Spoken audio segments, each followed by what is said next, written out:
this session, we'll be considering emergency contraceptives. After this discussion, you should be able to know what are emergency contraceptives, the various methods available, their mechanism of action, and how effective they are, the indications for emergency contraceptions, and medical eligibility for it.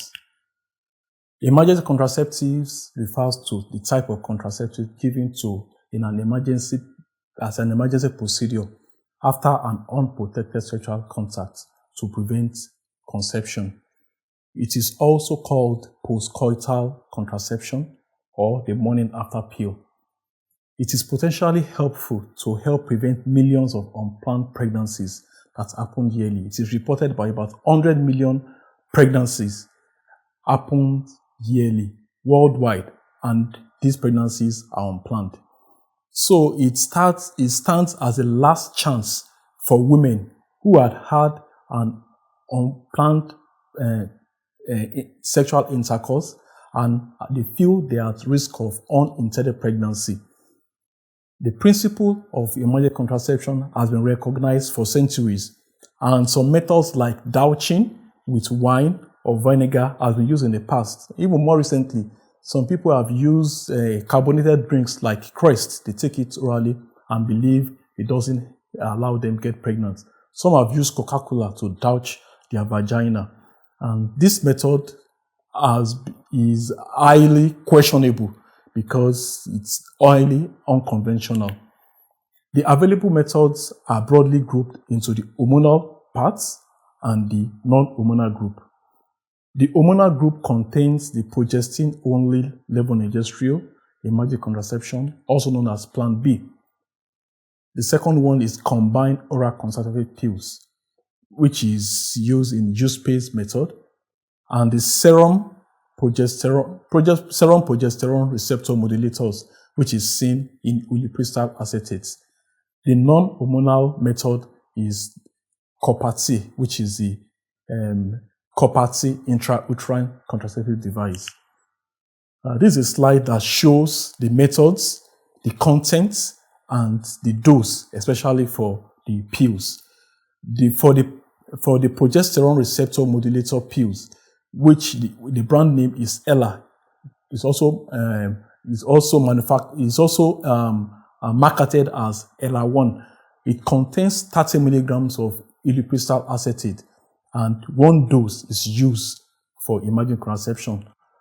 For progesterone only pill, a levonorgestrel of 0.5 milligrams of levonorgestrel is seen in Perigro, which is a brand name, and 2 doses of this are used. Each dose is used 12 hours apart.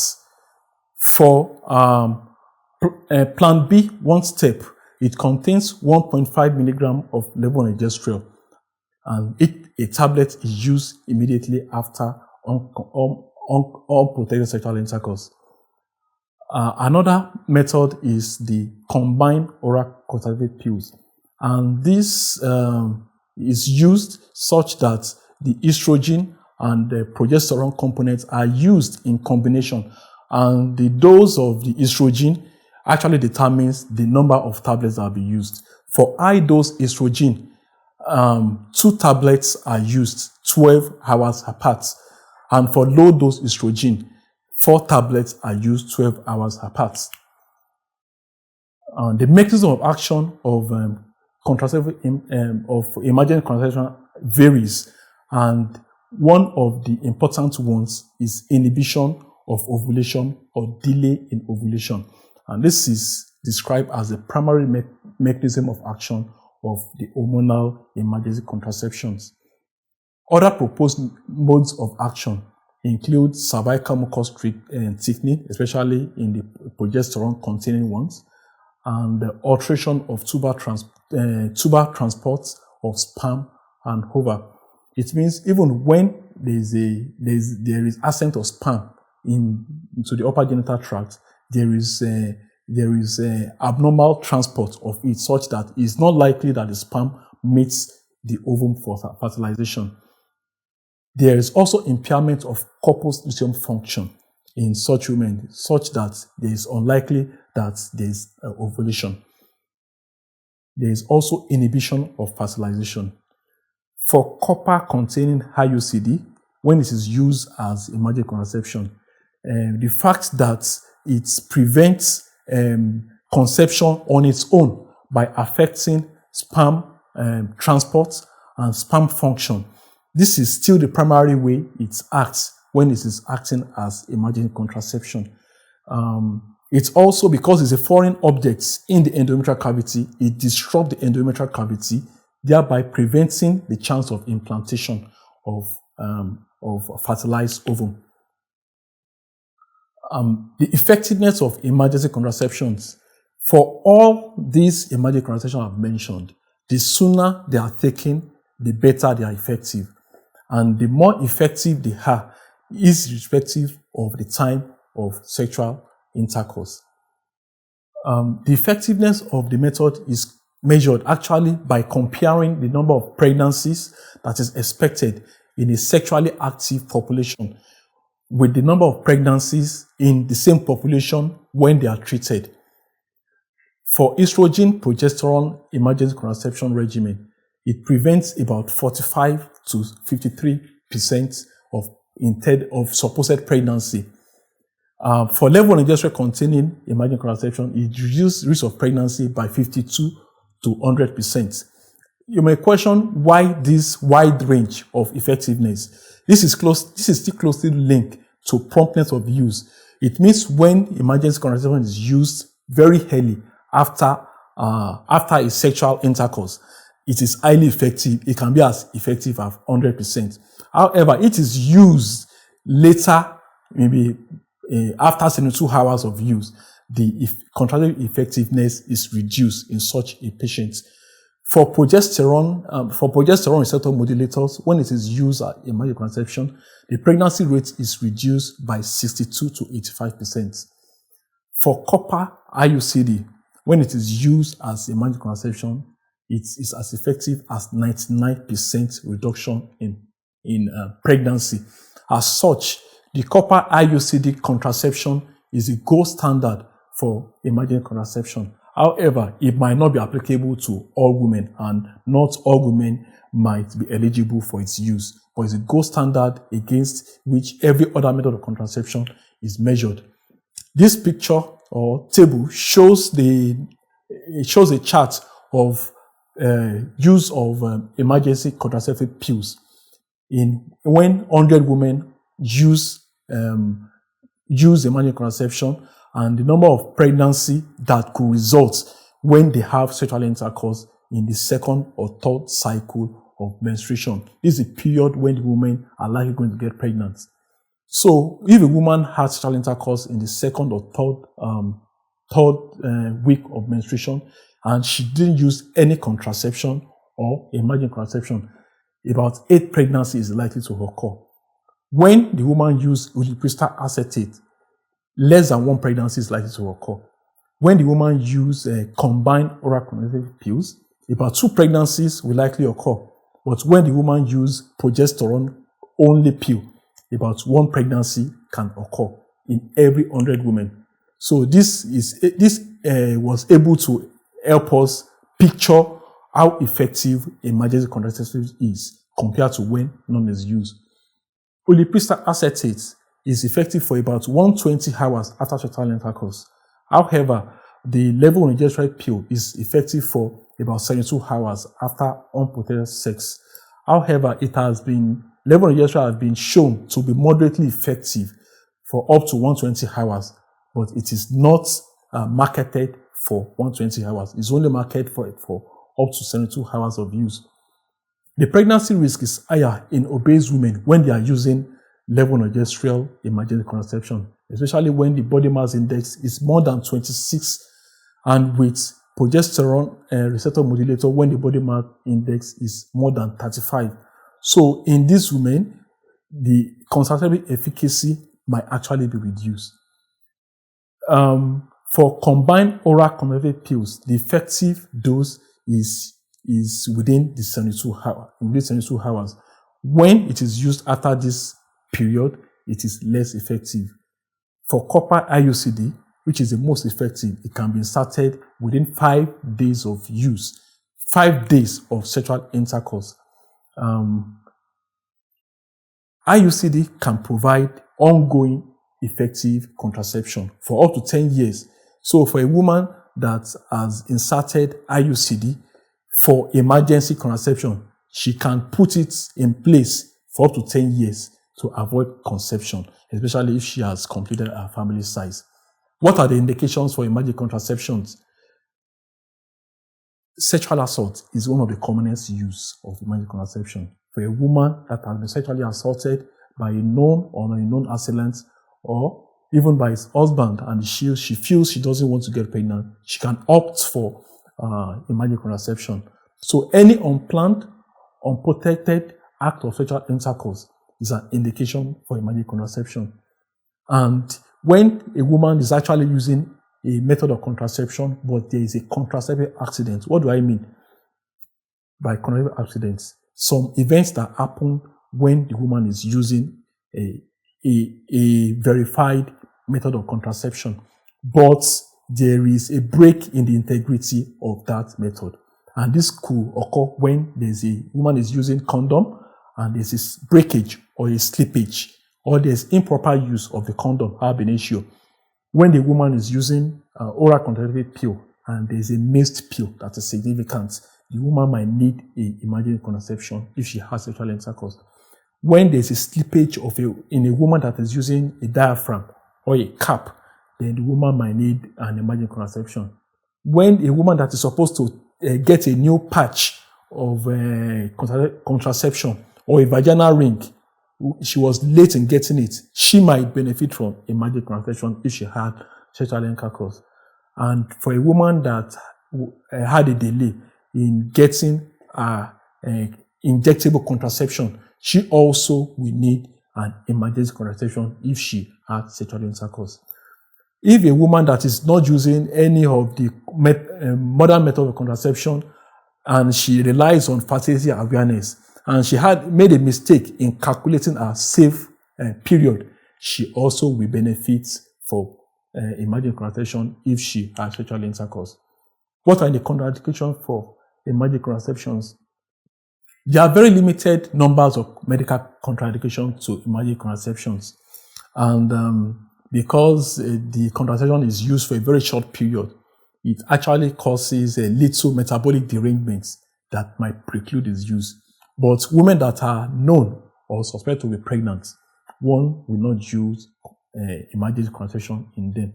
If a woman has an undiagnosed vaginal bleed, the emergency contraception is not indicated in such woman because the bleeding might be a complication of an early pregnancy, which could be an ectopic or miscarriage, or it could be a cervical cancer.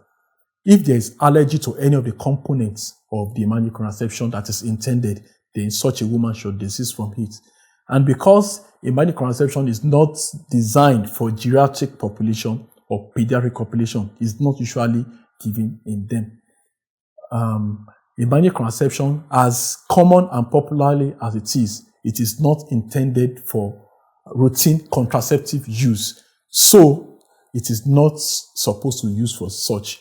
Any woman that is sexually active and desire an effective method of contraception should use from one of the available means, not from emergency contraception. It has its own indications. There are some contraindications to emergency contraceptive pills, and this could include a patient that has vascular disease, heart disease, liver disease, in women in which combined oral contraceptive is contraindicated. One will not want to use it in them.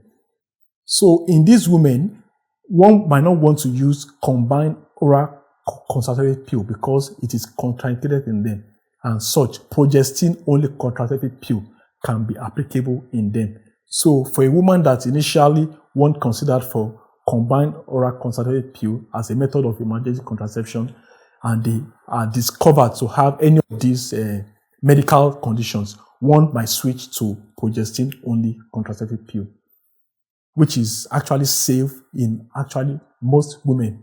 It has no serious side effects, especially the levonorgestrel pill.